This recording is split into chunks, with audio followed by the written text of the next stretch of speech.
Hello everyone, and thank you for being here today. Welcome to the Canadian Institute for the Relief of Pain and Disabilities annual general meeting, as well as the webinar and presentation on overcoming fatigue with arthritis. We're all very glad that all of you could be here with us today, both those who are here in person as well as those who are online today attending the webinar.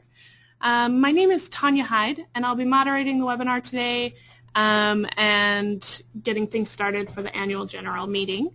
I'm the project manager with the Canadian Institute for the Relief of Pain and Disability, and this webinar is co-sponsored today by ourselves as well as Arthritis Society, as well as the OASIS program at Vancouver Coastal Health. And it's also made possible through the support of the Direct Access program through the BC government. And as I mentioned, I'm Tanya, and I'm moderating the webinar. And our presenter today is Louise Leiden. Louise has been working as an occupational therapist for over 13 years. She graduated from UBC with an animal biology degree in 1997, followed by a BS in occupational therapy in 2001. She began her career working in acute and subacute medicine at Vancouver General Hospital, and she joined the Vancouver Coastal Health OASIS team at its conception in 2006 and has been with the program ever since. Louise's current role is as an occupational therapy educator for osteoarthritis, and this position involves the development and delivery of osteoarthritis education to clients with all stages of osteoarthritis, as well as to health providers. So I am going to go ahead and hand it over to her. Let me just get her presentation up here. And welcome, Louise. Thank you for being here today. Thank you, Tanya. Thanks for that introduction, and it's a pleasure to be with you all today. My presentation today is going to be about fatigue and osteoarthritis, and I want to leave you today with some practical suggestions of what you can do if you're challenged with fatigue and you have osteoarthritis, or you're a healthcare provider, you have clients or patients who are dealing with this. So we'll be going over a number of different points with you today. The main objectives, we're going to talk about just basically what is fatigue, and then we'll also talk about what factors contribute to fatigue. We're going to talk about fatigue in relation to osteoarthritis in particular. I know there's a lot of research and whatnot around rheumatoid arthritis, but we're going to really focus today on the osteoarthritis piece. And then I'm going to talk about how you can track your fatigue and some resources and strategies for that. And then, as I said, I'd like you to be able to have you leave today with some steps of what you yourself can do to reduce your fatigue using things like exercise, adaptive aids, some pain management strategies. I'm going to touch briefly on a little bit about nutrition. Those are the main goals of the presentation today. So what is fatigue? Experts describe fatigue as an overwhelming and ongoing feeling of exhaustion and decreased ability to do physical and mental work. So in other words, it's important to deal with your fatigue and take steps to improve your energy to help you feel better and get back to active living. When we're trying to figure out why people are challenged with fatigue, there's a lot of different, can be a lot of different sources. Sometimes it can be just you don't have enough sleep at night. Sometimes if you're dealing with an inflammatory process, the disease itself is causing you to be fatigued, particularly with osteoarthritis. If you've got a lot of joint pain, it's keeping you up at night, especially if you've got more advanced stages of the disease. It's difficult to turn and sleep in bed. Sometimes there's medications. Sometimes it's related to diet, overdoing things. Certainly with weak muscles around sore joints can certainly add to your pain. And then, of course, there's also the emotional issues such as depression, stress, anxiety that can go along with dealing with a chronic condition. So this is a slide from the Arthritis Society that's looking at all the different sources for pain, or for fatigue, excuse me. When we talk about osteoarthritis, it affects a number of different areas in the body. This is a slide just illustrating the predominant areas we find osteoarthritis: the upper neck, the low back, the hips, the knees, also the foot and ankle. You would see it in sometimes as well, but the hands, the thumb, the fingers is where we generally will find it.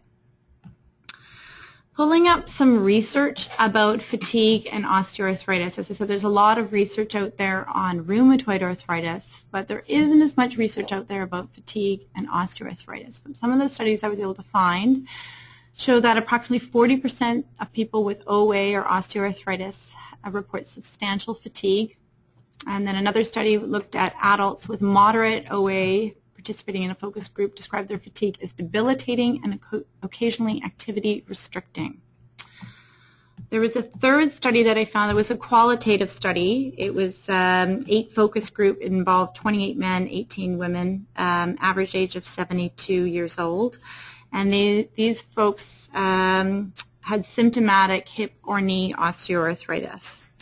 And the clients that participated in this study reported that factors that influenced their fatigue were the osteoarthritis pain itself, some of the pain medications, aging, various types of weather. We get a lot of people talking about how the weather affects their osteoarthritis, even though there's not a lot of great studies out there, but we hear it all the time. Poor sleep, and then the mental health and feelings of depression. This study went on to say that the clients then reported how they could overcome that fatigue, and they found that rest, exercise, avoiding or getting assistance for tasks as some of the coping strategies. When we're dealing with a chronic condition like osteoarthritis and the pain that's associated with it, there's certainly cycles of where the pain affects different parts of our lives with limited or lost activities. There's stress associated with pain. There can also be the depression that can be associated with pain, and then your lack of sleep. And so it's an interwoven cycle of trying to figure out pain and fatigue and stress.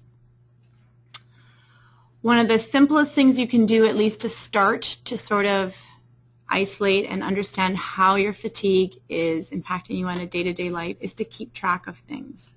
One of the things we really recommend is to use a logbook, use something to record how you're feeling on a day-to-day basis. You are the best, if it's you yourself that's dealing with the fatigue, that you are the best person to be able to identify how it affects you from morning to noon to the evening. But really write it down and use a logbook to do that. And use a rating scale, be it 1 to 5 or 1 to 10, to rate how your mood is, to rate your energy. Document if you're having that night pain, and look at the activities you're doing on a day-to-day basis. Is it a day you went for a big walk? Is it a day that you had a lot of family engagements? And document what were your coping strategies. Did you end up taking some medication before you went for that walk, or did you have to take a whole bunch after the walk was finished? Were you feeling particularly stressed? Was it a particularly wet and rainy day out there? But use a logbook to track that. It's really helpful for healthcare practitioners to then be able to help identify what are the triggers, as well for physicians to look at pain management and those kinds of things. But it's good to use that logbook and keep it visible. Use it on a regular basis. Don't just write in it and put it away. Use it on a daily basis to sort of plan your day and record what's been happening. The main things I'm going to talk about now with fatigue are the things, as I said, that you can do to manage it. And we'll talk about exercise and the kinds of exercise that are helpful, especially with osteoarthritis. I'm going to talk to you a bit about balancing activities, which will kind of go back to the logbook. We'll talk about protecting your joints. And I'll also talk to you about some adaptive aids that are really helpful to use on a day-to-day basis when you've got fatigue and osteoarthritis. We'll speak a bit about sleep, and then we'll touch on healthy eating before we wrap up. So the question is, to move or not to move with osteoarthritis? Okay. This is how we explain it to a lot of patients, but when you have pain, your first thought is often to not move and stay still. And what happens when you're not moving, you end up getting more stiff and sore, and a lot of people with osteoarthritis will wake up in the morning with that morning stiffness, which is very common when you haven't been moving a lot at night. When you have those stiff joints, you're less able to do things. When you're less able to do things, you have less energy, and then you find your pain is even more increased, and around this cycle you can go. So with osteoarthritis, we want to try to break this cycle but we do need some planning around what kind of movement is the right kind of movement. But people say, but it hurts. I don't want to move the joint. It's really, really sore. But we've really found with osteoarthritis is that the cartilage that's in the joint benefits from movement. It's like a sponge on the ends of our bones, and by squeezing it and moving it, we allow that cartilage to stay as healthy as possible. So we want to start with small, gradual increases in exercise. Just because people will say, oh, I used to do 30 minutes. You don't have to do 30 minutes. You can do 10 minutes, 10 minutes, 10 minutes. Break it up during the day. You can also look at warming up, doing warm-up exercises, and also look at timing of when you go to do exercise, and that's when that logbook can be really helpful to figure out what's a good time for you to go and do things. Medication can play a part too, because what we find is that even if you have a damaged joint and there's pain going through the ends of the bones, if we have strong muscles and ligaments around that joint, we can basically deviate some of the force going through the ends of the bones. So the benefits of actually doing the exercise and building up those muscles, you will ideally find that your pain is going down. So some people will say that it's a good idea to try to do some pre-medicating. So if you know you're going to go for a walk that's going to aggravate things, taking a smaller amount of medication beforehand versus a larger medication afterwards when you've flared up the joint can be helpful. Obviously, without any of those things, you'd need to consult with a physician about medication, but it is one strategy to looking at trying to get that important exercise. When we talk about exercise, it's really important that we minimize joint stress. I had a client in a class that I did about a year ago, and she was told to exercise, and so she was going up and down the stairs in her apartment building with really bad knee osteoarthritis. So she had really flared up her knee, and she was in a ton of pain. So there needs to be some information about what kinds of exercises are helpful. So those exercises that minimize joint stress. Our favorite exercise is anything in the water. 50% of the stress off your hips and knees if you're in waist-deep water, about 80 to 90% of the stress off your knees and hips if you're in neck-deep water. So water is a great place to do some exercises. For some people who love to walk and haven't been able to walk outside, getting them into a pool to get them to even walk in the pool is a great way to build up some of those muscles and strengthen the joint, and then ultimately hopefully allow them to have some more mobility outdoors. After the water would be the exercise bike. I really like the exercise bike as a good strategy for exercising those sore joints. You can raise up the seat of an exercise bike, and then you can not put your hips and knees through as much range of motion, and then you can control the resistance on that. So an exercise bike is really helpful. Walking aids. Using a cane can be helpful if you're going to go for an outdoor walk, always holding the cane obviously on the opposite side of your sore joint. We also do a lot of classes with Oasis anyway on pole walking. So Nordic pole walking has been really popular, and we teach another class just about how to use walking poles. And the walking poles are nice because they're bilateral, so they're both sides. For a lot of people with osteoarthritis and the damage to the joint, they can find their balance is off and the proprioception inside the joint has changed. So having two walking poles is really helpful. It's become quite sporty, and a lot of people like that who are not wanting to use a cane, but the walking poles have been really popular. Looking at obviously making sure people at least have good footwear. Sometimes orthotics, depending on what their joints are like, but at least having really good footwear, investing in a good quality pair of walking shoes and things like that can be important, and sometimes bracing as well. Obviously seeing a physiotherapist who can give you some guidance around the right kinds of exercises for you is important, either through the Oasis program or through a regular physiotherapy clinic. So that's a little bit about the importance of exercise. When it comes to managing pain, there's a few different strategies. Ice is your natural anti-inflammatory, natural painkiller. So for a lot of people, ice can be helpful after a walk. If you've got a joint that's swollen up, you've got a bit of inflammation. As I said, we don't have as much of that with osteoarthritis as you would with rheumatoid arthritis, but there is the ice as a good resource. Medications, there's obviously some different options, be it over-the-counter things, starting with like basic Tylenol, arthritis, and then moving up to other medications based on your medical history. If there's things that their physicians find helpful, sometimes there's the prescription medications. Even some people have found the topicals like Voltaren, the over-the-counter, or the prescription stronger Voltaren be helpful. Not so much for hip pain, but for knee pain, as some people have found that to be useful. When you're looking at your everyday activities, it's important to look at the 4 Ps. We call this the problem solving, planning, prioritizing, and pacing. So when you're trying to decide of all the different activities you want to do in the day, again, it kind of comes back to that logbook of looking at, well, what are you trying to do today? What are you trying to do this week? What are the things you want to work on? Using that logbook, planning things out, trying to balance heavy or light tasks, and prioritizing what kinds of things you want to do now versus things you can do later. It can be challenging when you're a person who's always used to doing everything they want to do and are running around busy. And when you have a diagnosis like osteoarthritis, having to stop and slow down and maybe change and look at how you do things.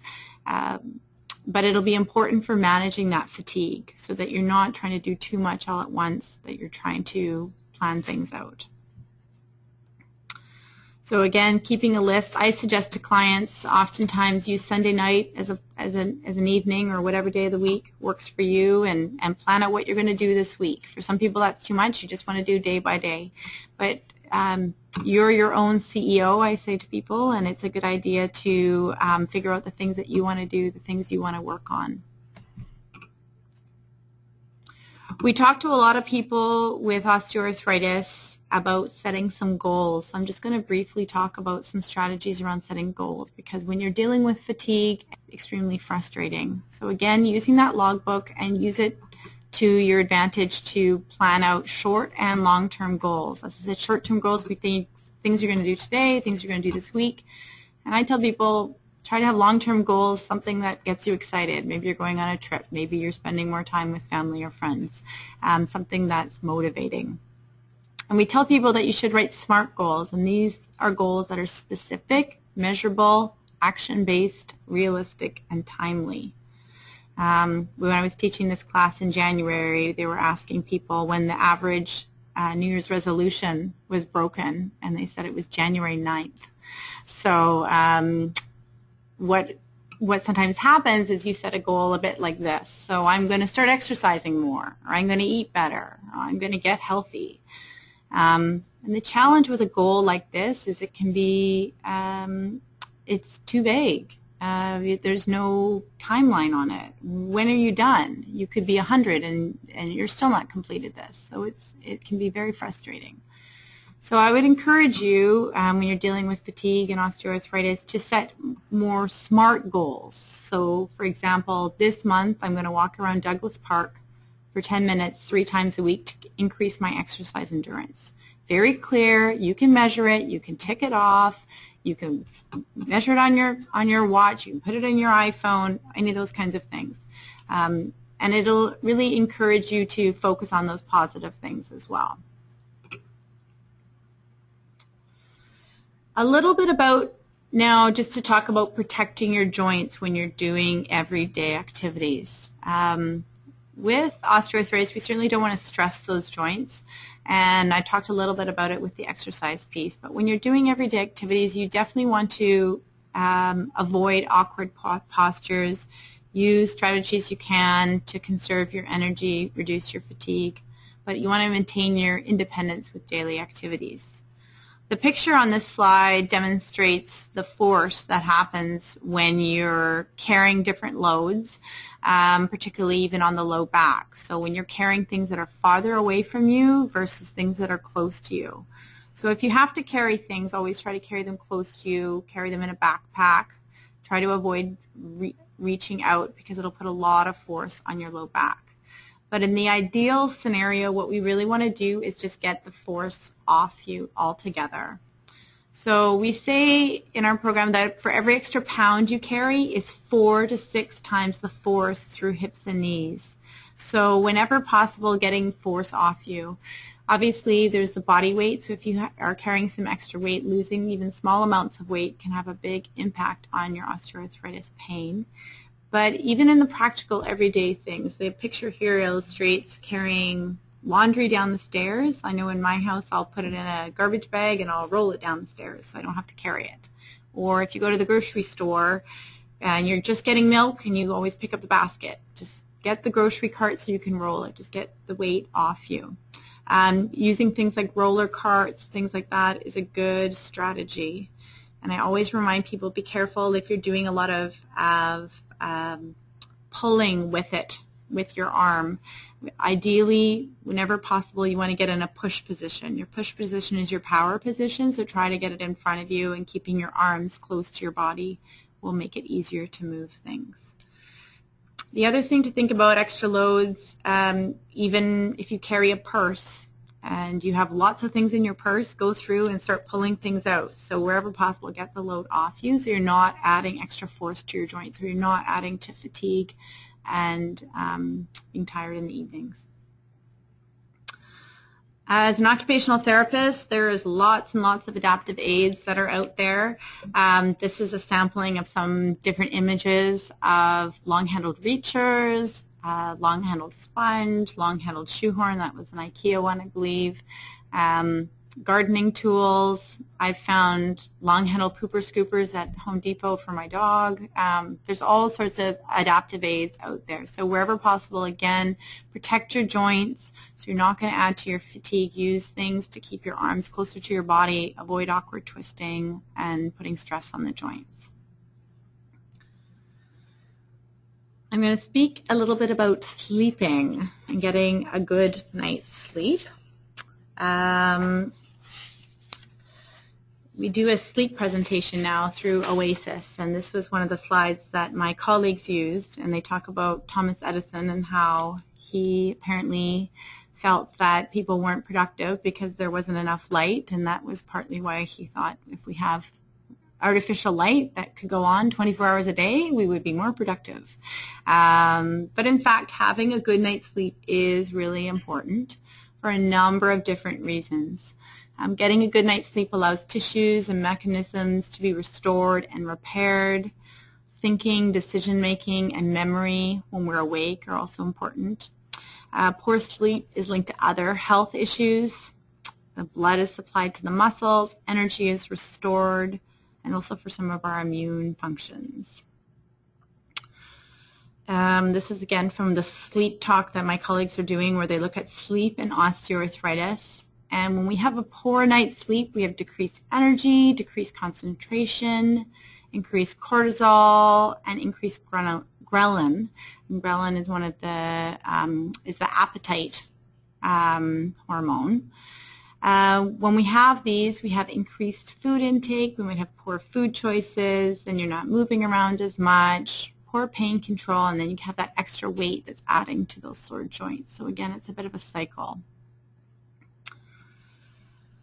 For a little bit more about pain and sleep, they found that chronic pain sufferers, so this isn't just arthritis, but people with headaches, back pain often don't sleep well, which makes a lot of sense.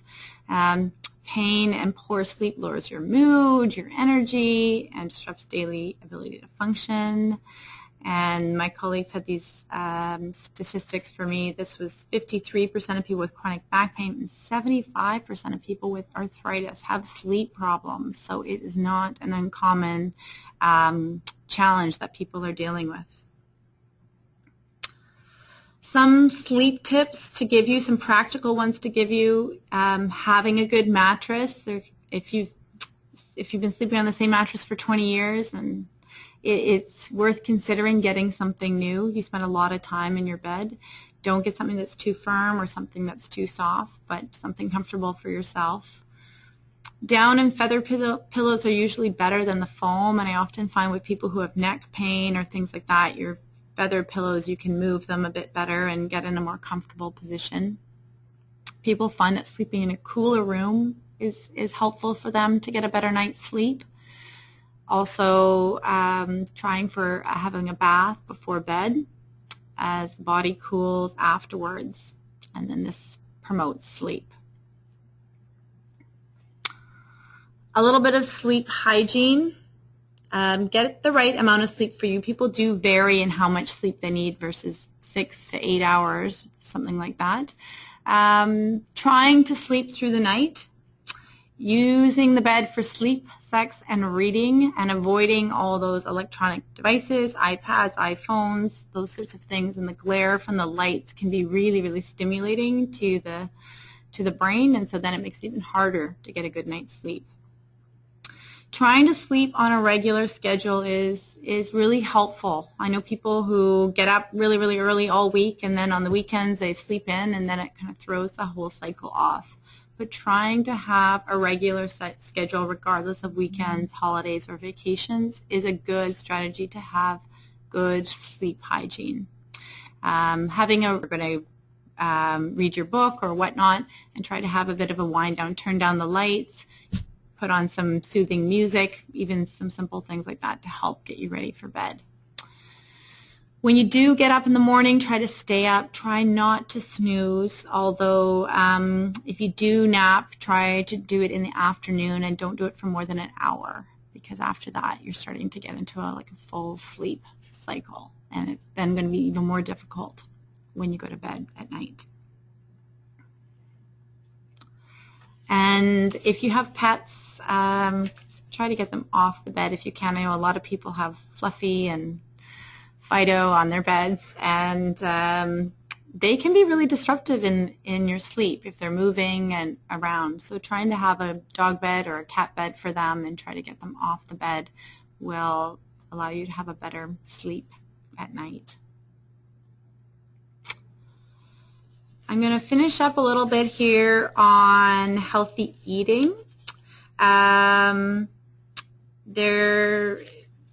It's really important to include a healthy diet and when you're dealing with osteoarthritis and fatigue. As I said, for every pound you carry, we're talking about 4 to 6 times the force through hips and knees. So small amounts of weight loss can have a big improvement for your joint pain. So making sure that your diet has a lot of fruits and vegetables, whole grains, obviously staying away from fatty foods, those kind of practical things are important. Reduce your sugar intake. They're just kind of empty calories, so stay away from sugar wherever possible, and just be aware of what you are taking in. And drinking water. Making sure you're staying hydrated, allowing your muscles and ligaments and joints to be hydrated, your body to be hydrated. Again, everyone can kind of differ on this, but they say up to 8 glasses a day. You can drink tea and things like that too, but trying to stay with hydrating water is important. Speaking of tea and caffeine or coffee, just to keep this in mind that it can disrupt your sleep. The effects of caffeine vary a lot from person to person. Caffeine will stay in the bloodstream for about 3 to 7 hours. And certainly caffeine withdrawal can cause agitation and sleep disturbances. So try to limit your caffeine to 3 cups a day or 250 mils. So we've got a little comic here that says, if I eat all the chocolate I want, I lose my craving for donuts, potato chips, pizza, pie, cookies, pancakes, and pretzels. I think it's a very sensible diet. So just in conclusion, we've gone faster than I expected. We've talked a little bit about, what is fatigue, what factors contribute to fatigue. Also how fatigue is related to osteoarthritis in particular, and some of those research studies that I mentioned. And as I said, I can't stress the importance enough about tracking your fatigue, trying to figure out what's that source of the fatigue, and really using a logbook to look at what activities may be aggravating it, what things can be adapted or changed to improve your sleep at night, to reduce your fatigue. And then, as I said, we talked about some adaptive equipment, some different adaptive aids, talked a little bit about exercise and the importance of trying to exercise to strengthen those muscles and ligaments around the joint. That'll improve the pain and hopefully also help you sleep at night, and a little bit about pain management.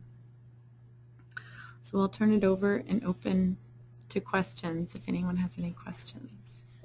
Sure. So just real quick, we can go ahead and see if there's any questions here in person related to the presentation.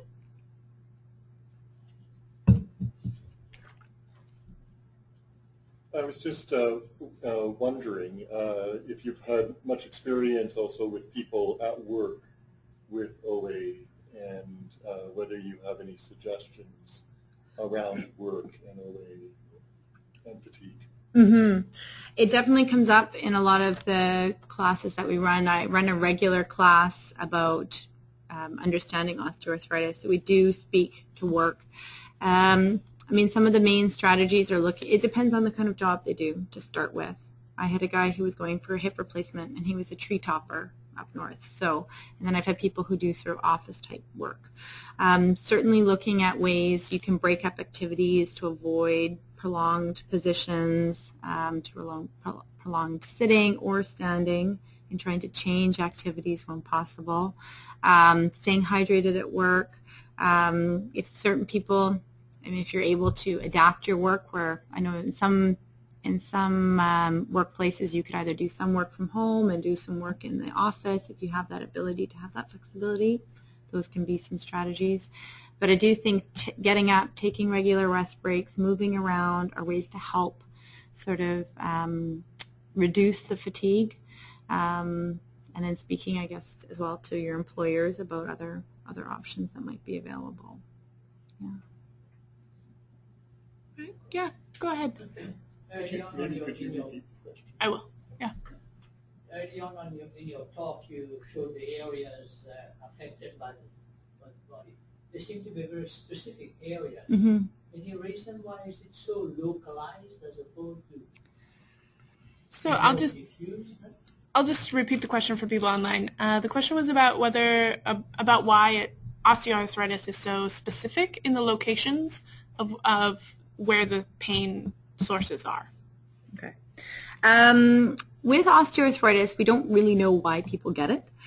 Those are the predominantly most common areas. You can get it in any joint, but those are the areas we see it in most commonly. If you've had an old skiing injury and you've hurt your shoulder, that joint can definitely be predisposed to maybe having some osteoarthritis.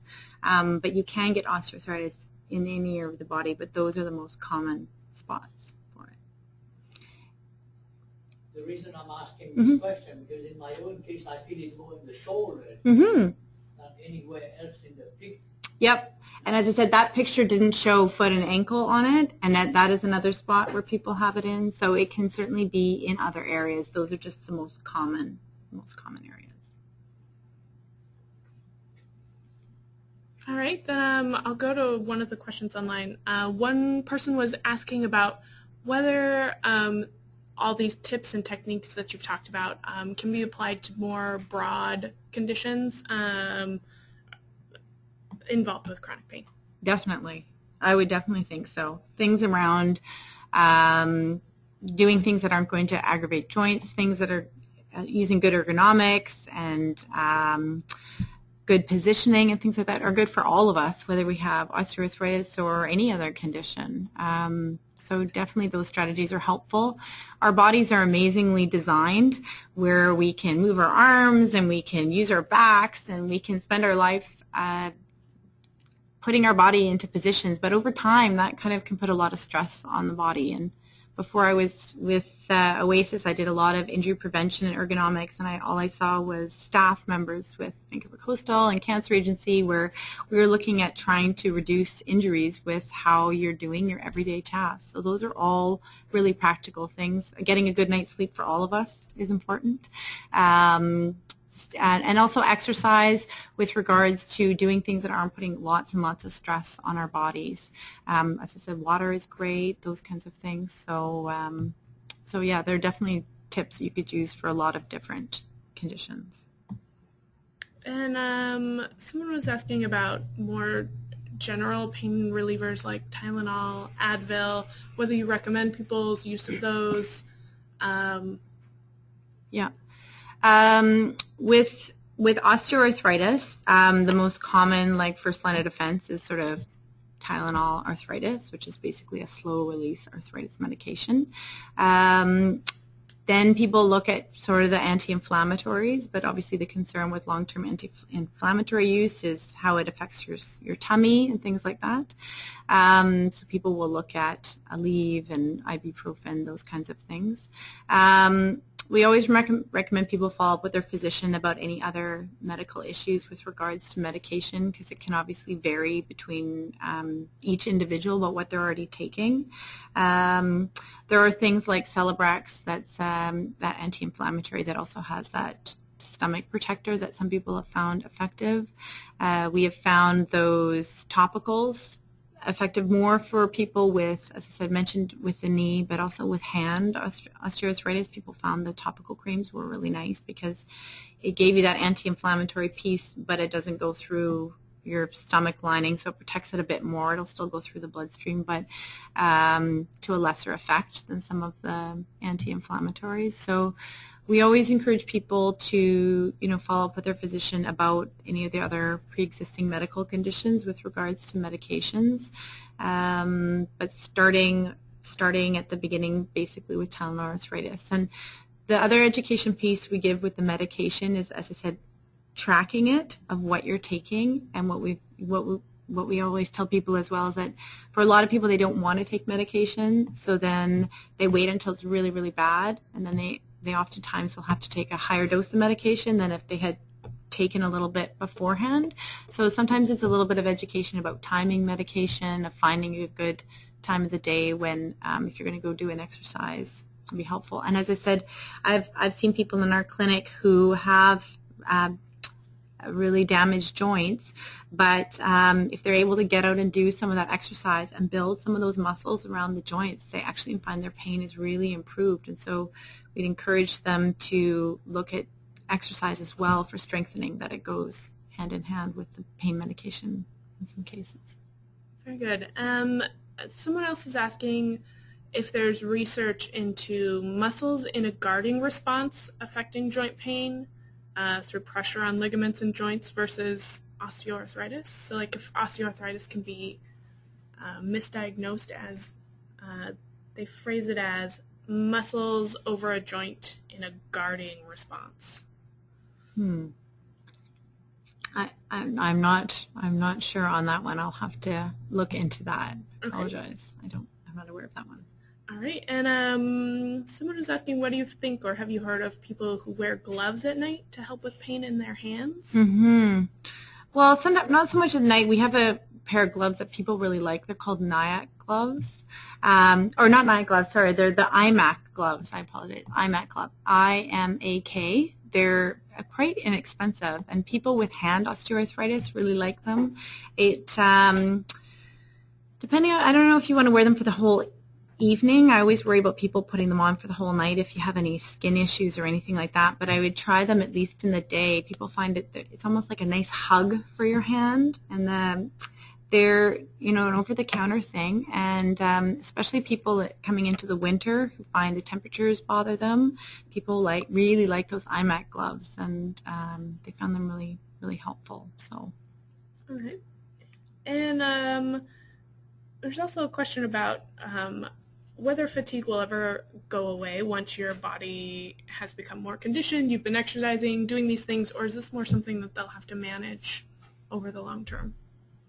I think everyone's going to vary in a case-to-case basis, but I would like to think that by doing these strategies that your fatigue will improve, that you'll be able to get a better night's sleep. And then working with your healthcare team around what you've tried, what's worked and what hasn't worked, and looking at some other strategies. But yes, ideally we'd like to try to get people to have a good night's sleep. We did see in that one slide where we said that 77% of people complained of having some sleep issues. So I think the thing is to focus on the things you can control. do what you can to keep your joints healthy and strong, getting a good night's sleep, trying all those strategies. And then if you're not having success with it, coming back to the healthcare team, your physician, and talking about other options to making sure you're getting a good night's sleep. Okay. And a rephrasing of that earlier question that you weren't sure of. Okay. He rephrased it as ligament pain with referral patterns.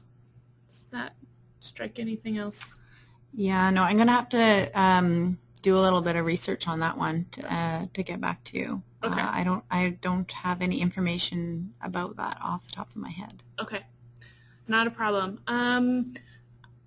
We also do want to mention, actually, Mark, do you want to do the Arthritis Society stuff? Go ahead. I don't know as much about it. Ah, okay. We do want to bring to your attention that the Arthritis Society is going to be starting a let me just bring up the slides here real quick. Oh, I'm on the wrong computer. That's fine. Just give me 1 second. The Arthritis Society is starting a new online education program that I'll let our Executive Director, Mark White, talk about. Yes, hi. Welcome to our annual general meeting, and thank you very much for the presentation. I think that whether you have arthritis or other musculoskeletal problems, that the information you presented is valuable for people with chronic pain and as methods for coping. And I think for many other chronic disease conditions, as our bodies are not work as general systems, and I think that I learned some new things from your presentation as well. So thank you very much. And the Arthritis Society and this, we were very excited about this talk, as well as some developments that educational activities that are happening with the Arthritis Society, and they're in the process of launching a new portal with information on and a program around overcoming fatigue, and you will. Note that many of the much of the material that you've just been presented with, you'll have some components of that discussed within the portal and the program, but it's a self-management portal, and we'll share with you information about how you can access the portal. And in a similar way, it is a method of providing up-to-date, evidence-based information. And so it's a flexible format and will change over time as new research findings arise. This set of slides and the presentation as a whole will be available on our website, and so you will have this contact information on how to reach the Arthritis Society and participate in this portal if you have fatigue and are wanting to manage it.